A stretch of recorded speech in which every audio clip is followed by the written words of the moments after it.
多大人了，还这么扭扭捏捏拿琴做菜，无以之家，何来怜悯之心？当年那负心贼入赘田家，老娘我肚子里怀着你，一颗眼泪都未曾掉过。转头，我就嫁给了真娘和阿佑的父亲。30年了，未曾掉过一颗眼泪。现在他人也死了，过往恩怨也就一笔勾销了。三哥，阿娘，你看，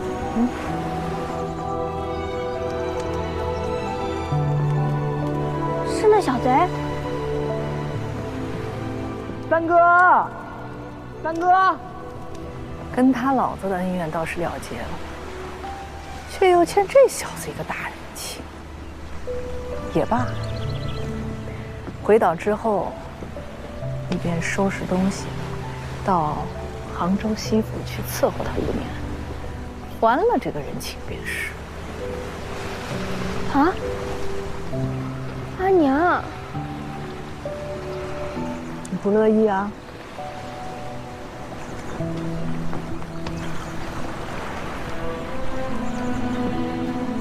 若是5年之内，他若破了真娘的身子，必得备下6礼，娶她为正妻。阿姐周密了。若敢学他老子负心背义，老娘也不介意拉上几百条船，再进一次钱塘口。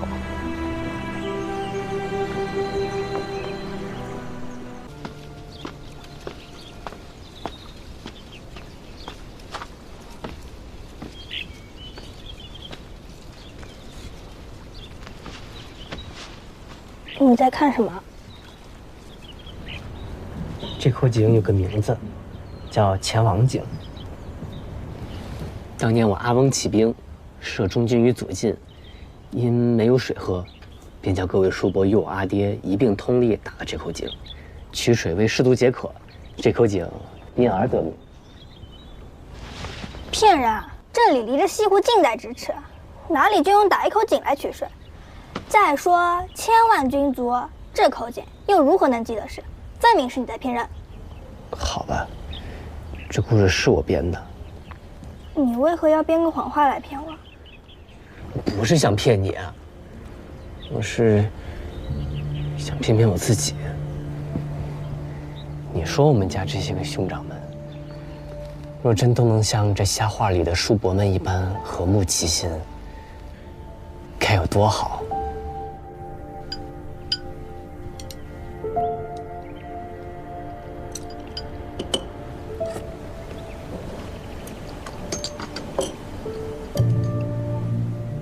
你将酒壶放下呀，老拿着不累啊？这叫待客之礼，你懂不懂？我大郎兄又不是客，他住在此处，分明是主，咱们才是客。你这条舌头如此可恶，便该一并切了，与大郎君下酒。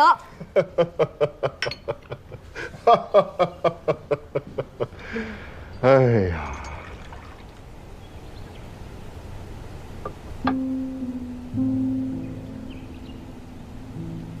事情没有办成，我去求了七哥，让他劝六哥放了申继业，却被七哥骂了一顿，说我不是体统轻重。七郎如今也长进了。七哥进了相府，便是变了一个人，说什么都满口大道理，脸色也是一日比一日难看。我去求了他半日，被他罚去奉仙堂跪了2个时辰。以后不要去了。无妨，2个时辰而已，又跪不坏，还能默诵9章，全当课业罢了。哎，我是说以后不要再去求七郎了。他现在是相府大参，国家重臣，身份不同，许多事情不便宜了。六哥也不便宜了，七哥也不便宜了，三哥回了岛上也不便宜了。好端端的一家兄弟，如何便突然间都不便宜了呢？家事成了国事，还能如何变异呀？兹儿吴越，前弘左，源自先朝，邦家于此，宣历四方，功在社稷，乃特颁册命，世表叔恩，而为吴越国王，以彰恩宠，而其免之，以复镇怀。主者，施行。臣前弘左，奉旨谢恩。臣等奉旨谢恩。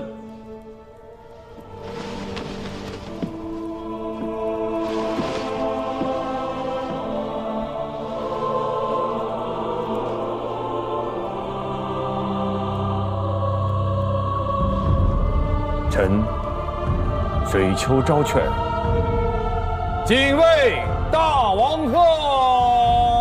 臣等谨为大王贺。与众公卿同贺。众卿平身。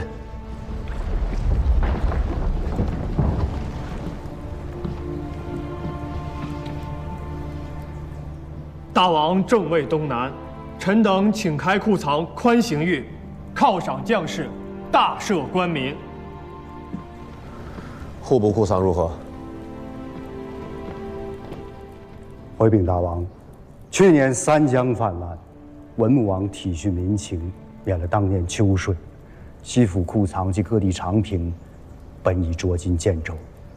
如今夏汛将至，从中书到州县皆要备灾，不宜轻动。可待今年秋税收上来之后，再行犒赏。今年秋税，照去年例捐免，犒赏三军的钱，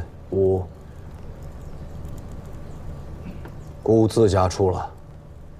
大王仁心，恩泽万民，臣等奉教。今日事毕，水丘清流队，出行三朝。臣等告退。臣等告退。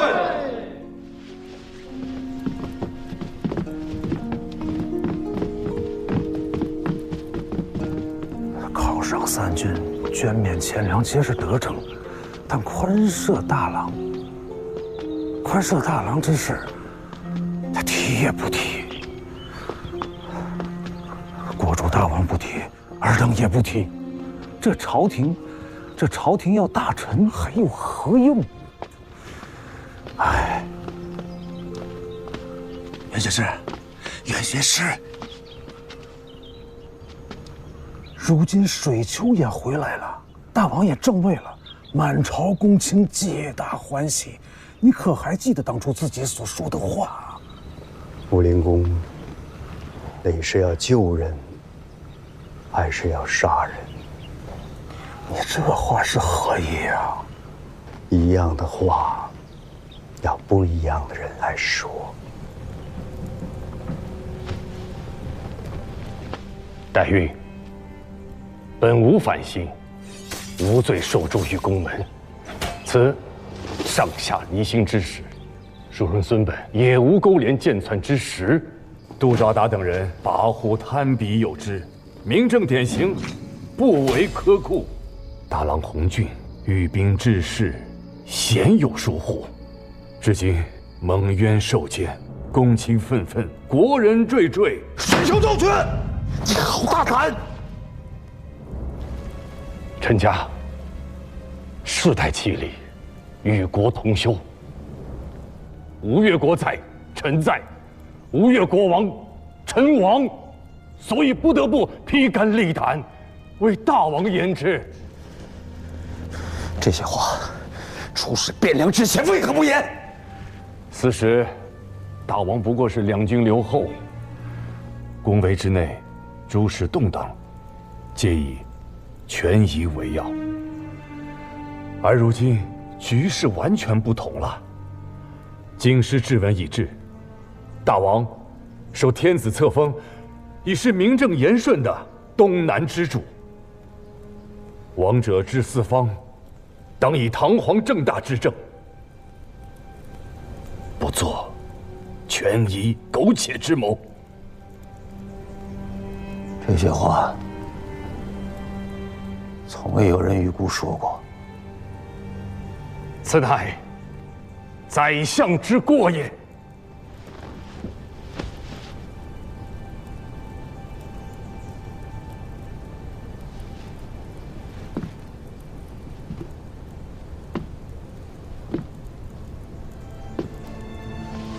先起来。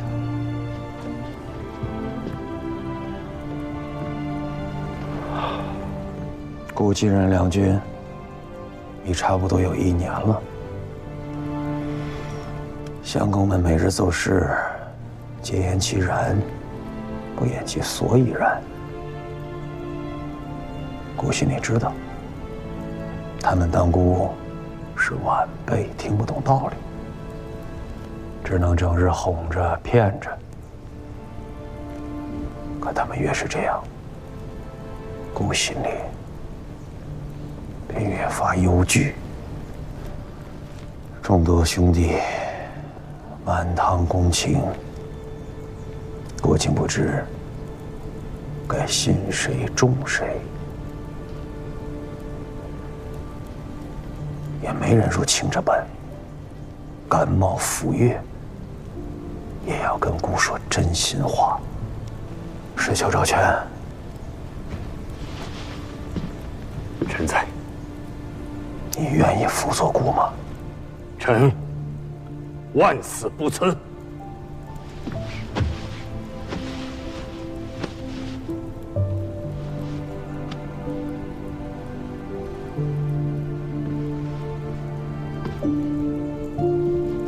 既如此，你说说，既然顾已然错了这许多，该如何改过？这大国如烹小鲜，往事不可追，朝廷稳定要紧。请大王颁教朝堂，大赦东南，以宽和、公正事臣民。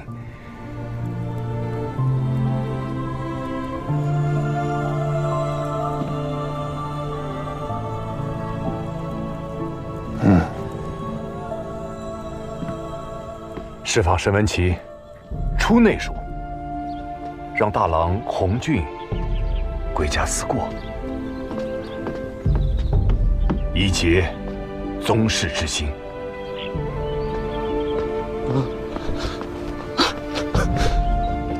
父亲，出来便好，走，咱们回家去。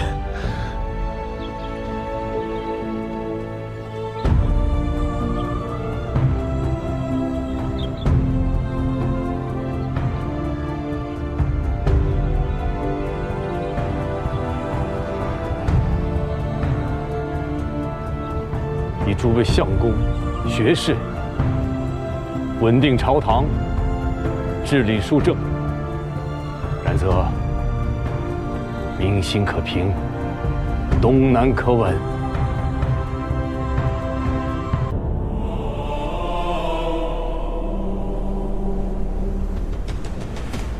大乱将起，南唐西属南汉、南楚，各国皆有使节的京师打探消息，勾连重臣，临时待变。若朝廷大军不能御敌于河北，北朝铁骑纵横大河左右，诚恐五胡16国之祸再现于今日。水丘赵全，臣在。边郡军情可有异动？南唐诸军未动，南汉、南楚诸军皆有北调之迹象。户部库藏如何？去年到今年，连续2个丰年，库藏充盈，用兵备载皆可无虑。袁相公，冬岁将至，又该遣使和天子争大了吧？正是。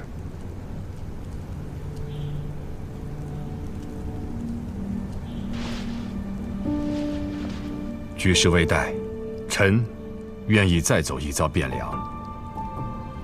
如此便以尚书右仆射镇东军节度副使，内外马步军都统军事，天下兵马都元帅府判官水丘昭劝美贺征旦时出使京师。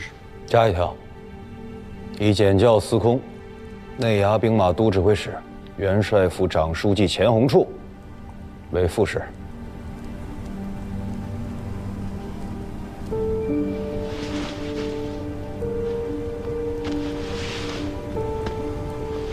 大王，如此危局，汴梁朝廷那里怕不是在搏命？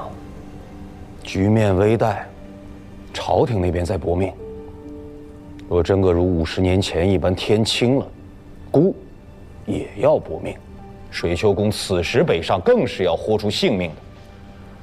我吴越前世宗子，谁能置身事外？九郎。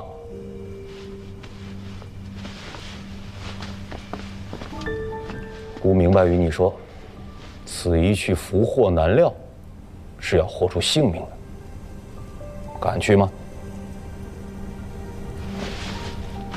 启禀大王，这如许大的祸事，臣弟胆子小，不敢去。但久闻京师繁华盛景，所食所用，皆极尽奢华富贵，吴越偏鄙之地，不能及也。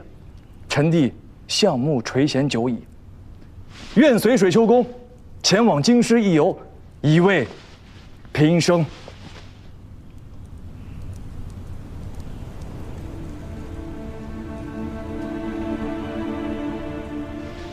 知道为何叫你去吗？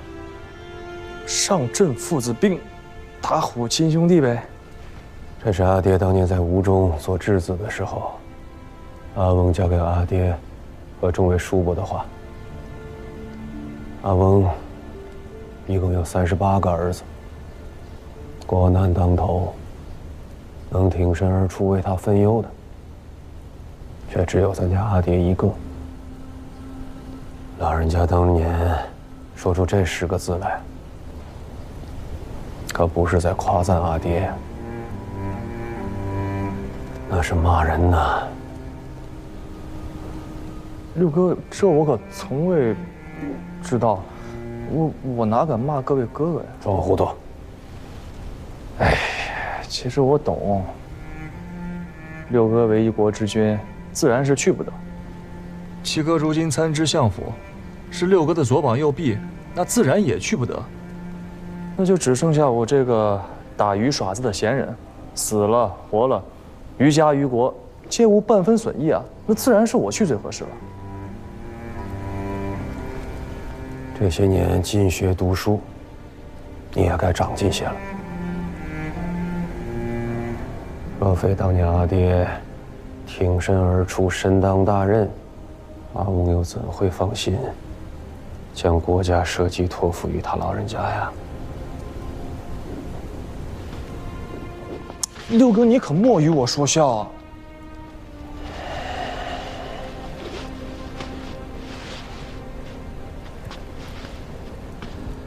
此去京师，万事莫要自作主张。水丘昭劝乃是其力重臣，又是内外有名的君子，一切事体听他安排便是。六哥放心，我虽荒唐惯了，国事上头确实不敢胡做的。京师凶险，在杭州你是宗室子弟，在汴梁却没人让着你。凡事以全身为上，莫太任性。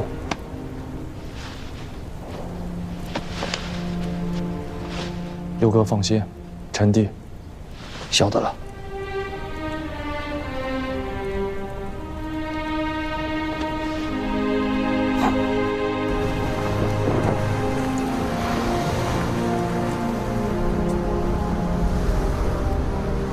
北方战况不明，从莱州登陆之后，怕是后面的路便不好走了。郎君可是要受些委屈喽？使君、郎君，前面似乎有些不妥。啊！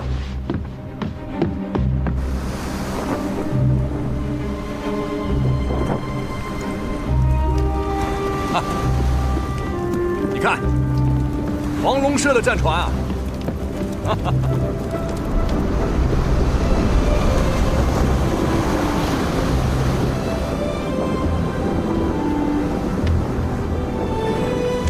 是我阿兄，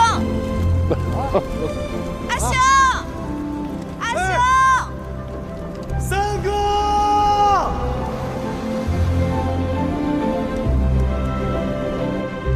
朝廷兵马虽多，可最为倚重的不过2支，一支是晋阳刘知远，一支是腋下杜重威。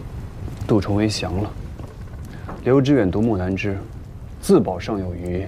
进取则不足。眼下最麻烦的还是朝局。经上不比先帝呀。高祖皇帝虽说有儿皇帝之基，但毕竟也是当世一代豪雄啊。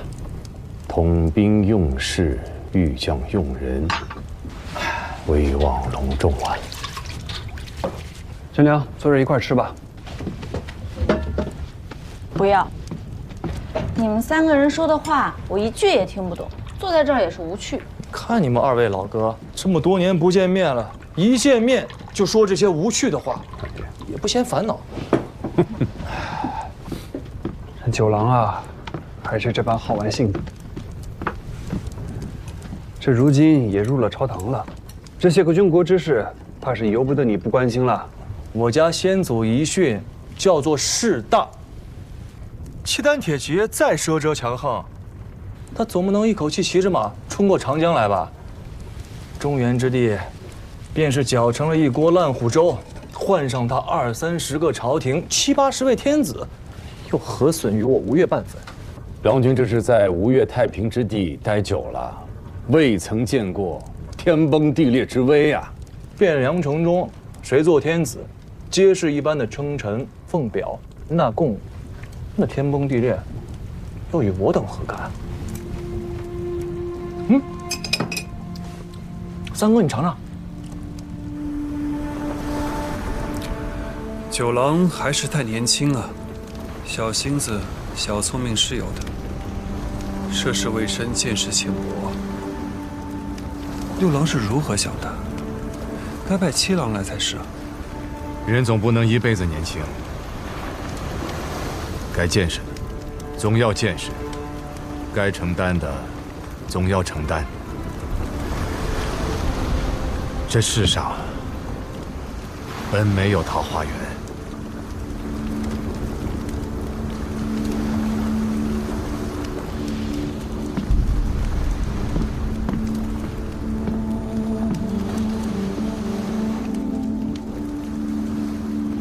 你看。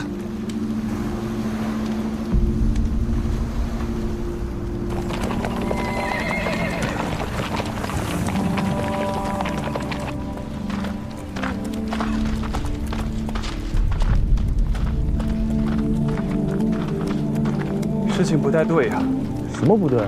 北军南下，两军对战之地当在腋下之西南。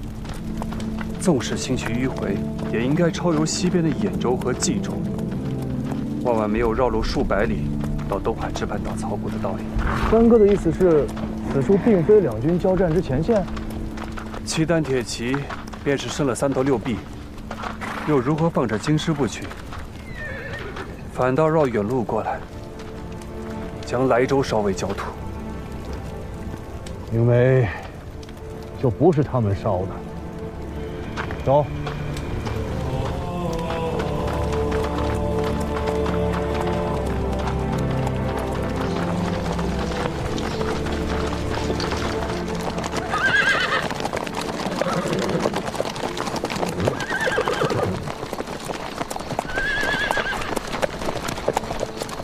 骑马要用腿上的力道，加紧马腹。你抓着鞍环不管用。你闭嘴！你还是莫要骑了，上我的马，我带着你走。说了让你闭嘴！吁！摔伤了吗？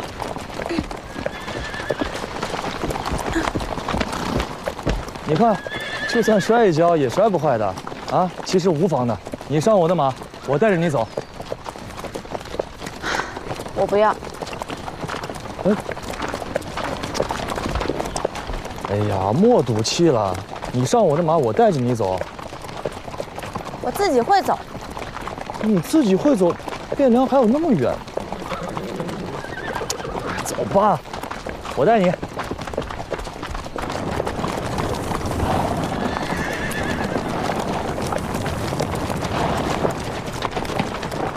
你看，御马不能靠手，你得用双脚。马是极聪明的，你轻轻一碰，它便知道要做什么。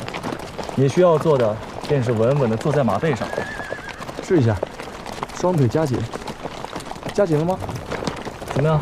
稳了吗？走。走。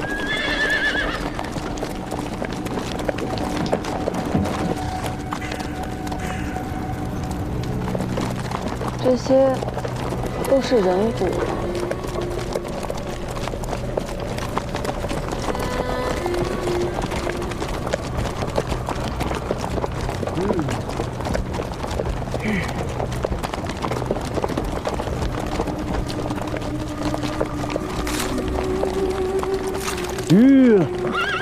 那个人在做什么？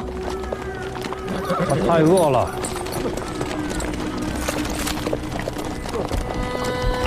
这。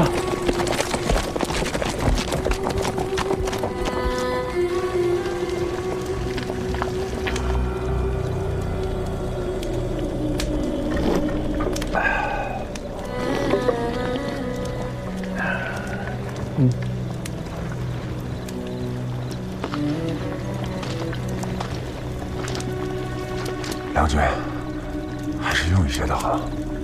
眼见入了冬，北方月色热闹，肚子里边没了热乎劲儿，身子遭不住啊。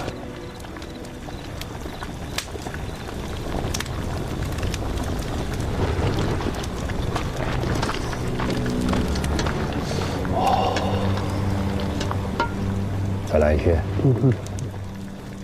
此番回去，我再也不用葡萄熬汤了。那些丢在路边的遗骨，玉宦官是完全不管吗？这里是平卢军的辖地，从黄巢起乱到现在60-70年了吧？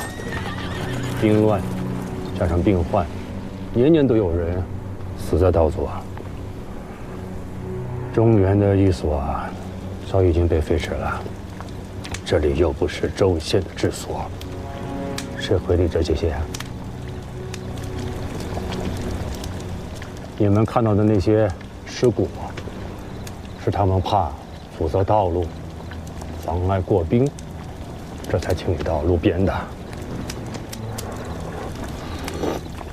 这么多尸身，是要出大事的。这北边来的人，真是一点忌讳都没有。他们当然已经是司空见惯了。疾病固然是可怕，但是比起兵乱死去的，或者是那些被掳去充作军粮的，能够患病而死，已经是大福了。杨军，你不喝一些吗？